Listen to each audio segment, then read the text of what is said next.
start not as an absolute refusal, but a misdirection, screw up, gross incompetence, slow down, snafu kind of thing that just sort of rolls through the whole system. And then that actually in our data seems to precipitate a hardening of attitudes that when it is expressed in an imprudent and inopportune moment by some of the powers that be, causes the a hardened response in the form of everybody saying, okay, that's enough. And we have a tax revolt, say. That might be one of the... Yes, that'll precipitate. That'll be part of it because of the economic collapse that we're facing.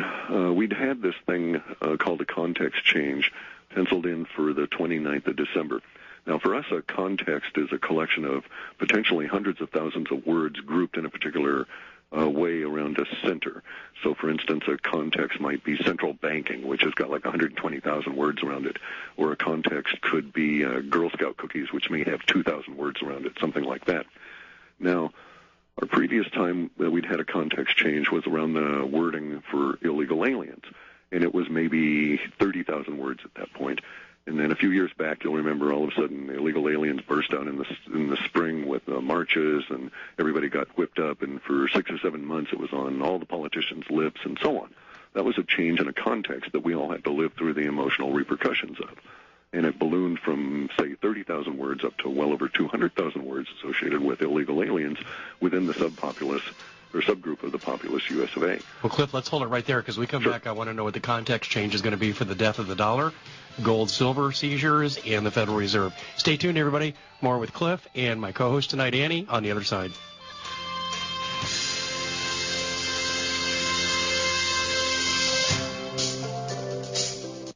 We're back with Cliff. Also joining me is my co-host tonight, Annie DeRiso, our chief correspondent for Under the Radar News segment. Cliff, as we went to the break, we were going to talk about context change in regard to the impending events in the economy, such as the death of the dollar. The context for us, the change had originally been forecast for the 29th of this month of December. But we always do post-processing after we have a report come out because then I can get a chance to process through the immediacy values and look at charts and stuff. And the immediacy value load that we've had this last time has shifted that context change forward to about 5:51 a.m. on the 19th, which I think is a Saturday morning. It's an interesting occurrence when it happens. The last time the context change happened, for instance, we knew it was coming. We knew there was going to be something. We forecasted 3 or 4 months out. But I never would have picked, personally, I never would have picked the illegal alien issue as being the point at which context change would revolve around. So bearing that in mind, that our guesses at the level of what might occur start getting into speculation. At this point, we think there's enough evidence to speculate that whatever the context change is will relate to the dollar. And as, for instance, in support of that idea, I hear that the U.S. Mint is going to come out on the 19th, curiously, and make a pronouncement, something to do with gold and silver, probably that they ain't got none, ain't going to get no more, and aren't going to be producing eagles anymore. And if they actually come out and say something like that, as bluntly as I've said it, you can imagine that it would start a series of repercussions economically that would roll along and start to swell out our context in terms of the number of words that are being associated with gold and silver. And so that may be something that we're looking at as that level of an impact. But the context change itself will occur in the 19th and will probably extend in terms of its emotional repercussions all the way through to about July. And we think, of course, that it will be economically focused. I saw a report today that said that the Mint was not going to put out any more ounce pieces of gold, so you may be right on that one. Yeah, and I have to say that we've had for a number of years the words panic to buy associated with gold and silver. We've never had an accurate time frame. They've come in the longer-term values, but they've hung around for about 3 years now. And we have this little thing we call the Ure postulate, named after George Ure, who came up with it. That basically, the longer the time we see something in the data, the more emotional impact it will have. And so we could imagine a panic to buy gold and silver starting to overcome the United States and the world in the early part of January, or even in December, and the economic repercussions of that. Well, also there's a piece in there where you're talking about that we may lose our entitlements, Social Security, welfare, Yes, I imagine that will be a natural consequence of the keywords we have for the economic impact on the federal government and then the state governments. And that word was coagulation, in the sense of like when a human gets thrown into water up here in Puget Sound or off the Gulf of Alaska, you've got maybe 30 seconds of life left if you don't have some kind of a suit on you and if you're there in the winter. And what happens is your extremities, as your body tries to save you, it shuts down and coagulates the blood in the extremities, figuring you can get those chopped off. But if it protects the core, you'll still survive. And so that, we think, is what basically the federal government's going to have to go through, is chopping off bits and pieces of itself and just letting them flail off and die just to try and survive the economic crush that's coming.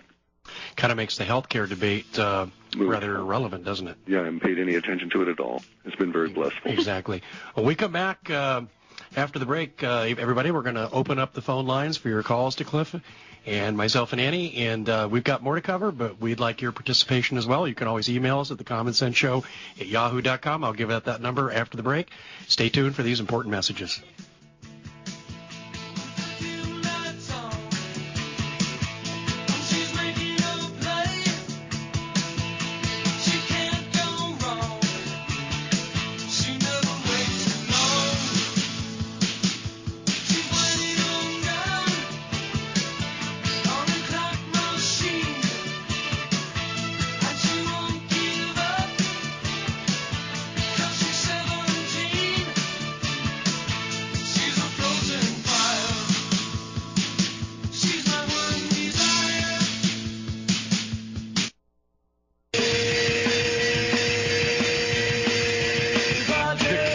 Show. You can't dodge the Hodge. Welcome to hour number 2 of the Common Sense Show. Hi, everybody. This is your host, Dave Hodges, and joining me as co-host tonight is Andy DeRiso. We're pleased to have a very important and special guest on the air tonight for the balance of the show. That's Clif from WebBot, and we've been covering a whole gamut of topics. Unfortunately, none of them are terribly pleasant. Before we get back to Clif, let me mention to you that we all have generic RBM business cards available, $8 per 100. This includes shipping, handling, free bumper stickers, and, of course, a free copy of Aaron Russo's America from Freedom to Fascism. You can get yours by writing to 2251 Double Creek Boulevard, Suite 302, Round Rock, Texas, 78664, or you can call us at 1-800-724-2719, Monday through Friday, 9 to 6. Well, Clif, where do we go from here? Well, I know where I would like to go. Okay, there we go. There we go. Okay. False flag equals Israeli mistake equals war. Is that how you see it? Yeah, the issue for us is that we have data for the Israeli mistake. We've had that associated with warfare, and we've had that for a number of years.